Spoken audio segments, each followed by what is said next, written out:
and welcome to another video.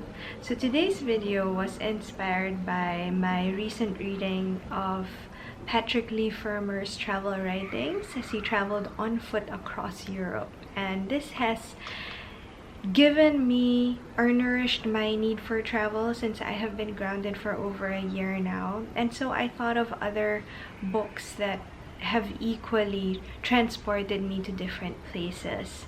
And so while we wait for the world to be a safe place again for us to travel, we could travel within these pages of these beautiful novels. Also, because I love talking about travel just as much as I love talking about books, if you'll allow me and indulge me, I'll share a little bit of my travel story that's connected with the books that I'll be recommending today. So let's start. Okay, the first one is My Family and Other Animals by Gerald Durrell. This is a book set in Corfu, Greece, when little Gerald Durrell, who's 10 years old, moves from England with the rest of his family to Corfu. And Gerald is a naturalist. He loves animals. He loves studying nature.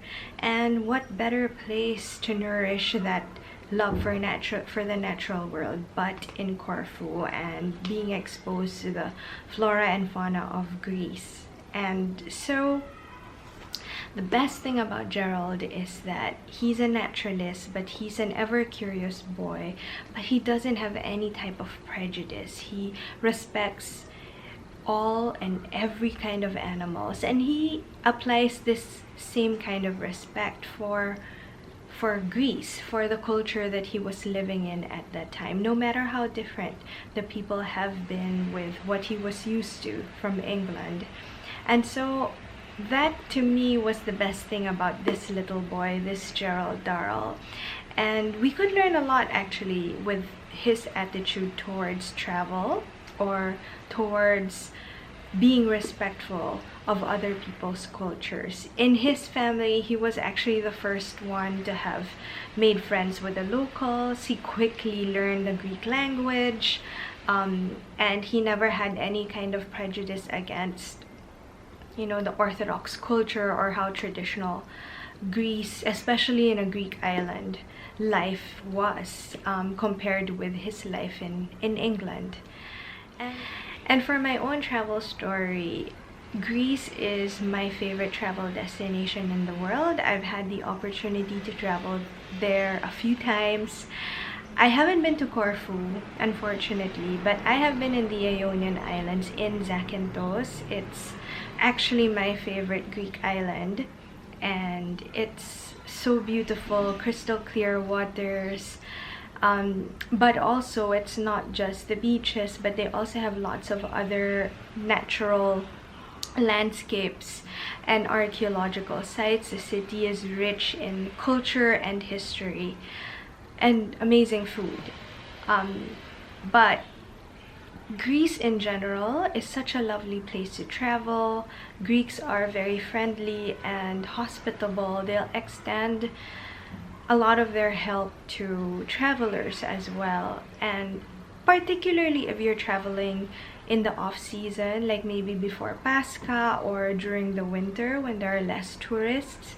That's also, for me, like the better time to travel to Greece, because you get to know the islands a lot more. You get to know it like a local. For my next recommendation, I would recommend Elizabeth von Arnim's The Enchanted April. In this novel, 4 lonely women will get together so that they could escape their mundane lives and the grey winter of London for the warmth and sunny and blue skies of Italy. And as they spend more time in Italy and as their scenery changes, they become transformed into better versions of themselves. And I guess it's kind of a cliche to say that travel has a transformative power, but it is true, isn't it? Like when you travel, when you leave, you don't come back as the same person because your mind has opened to other cultures or other things that you have just experienced from your travel. And I guess it's also because when you're traveling, you're distanced from your everyday life, and so you're able to reflect upon it in a more objective way. This is like a lovely little novel. It's heartwarming, it's pretty light read, but at the same time it will make you want to book a ticket to Italy as soon as possible, or at least as soon as it's safe to do so. And for my own travel story, I have been to Italy once, and I remember walking around Rome looking up all the time because I just couldn't believe how blue the sky was. It's completely blue, no sign of clouds. It's so beautiful, and we were there in April actually, so it's a perfect match for this novel, The Enchanted April, and Italy really is so beautiful in the spring. And we also traveled to Florence, and we enjoyed obviously a lot of the Renaissance art in the Uffizi. We saw the Statue of David. We also had a chance to go around Tuscany. We visited smaller towns, medieval towns like Siena and San Gimignano. Such a lovely little, charming little town. And finally, we have R.C. Sherriff's The Fortnight in September.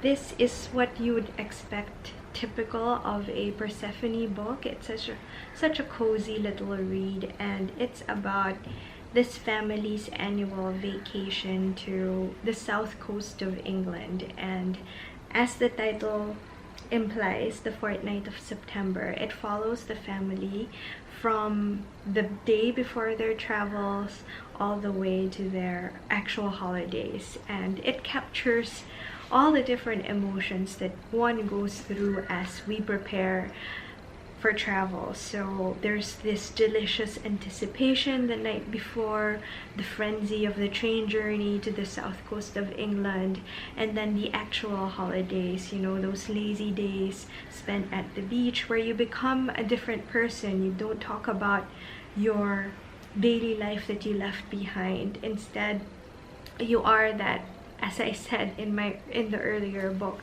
you are a better version of yourself.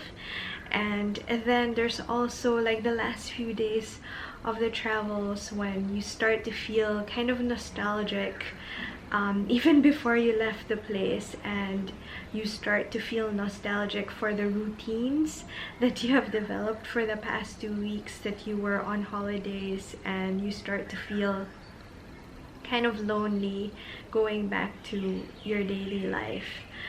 And yeah, it's a lovely little novel. I highly recommend it, especially if you're missing travel now.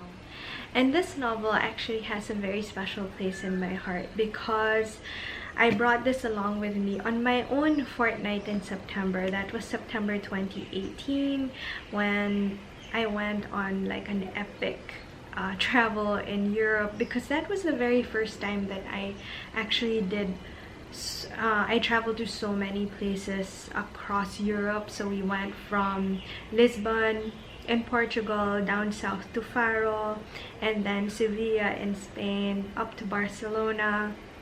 Took a plane to Athens, from Athens took another plane to Istanbul. So there were so many cities, so many things to see, and this book was with me throughout, and it kind of paralleled my own emotional state as I was traveling with the same emotional state of the characters in this novel. As I was saying, this novel was so timely because we were going through the same emotional state as I was traveling, as these characters were going through at the same time. It kind of mirrored in parallel the states that we were in. And I actually finished this book on my very last day of my travels. So that's why this book is quite meaningful to me. It will always remind me of that epic journey in Europe. So those are my recommendations for books to read when you're missing travel like I do. I hope you enjoyed this video, and as always, thanks for watching.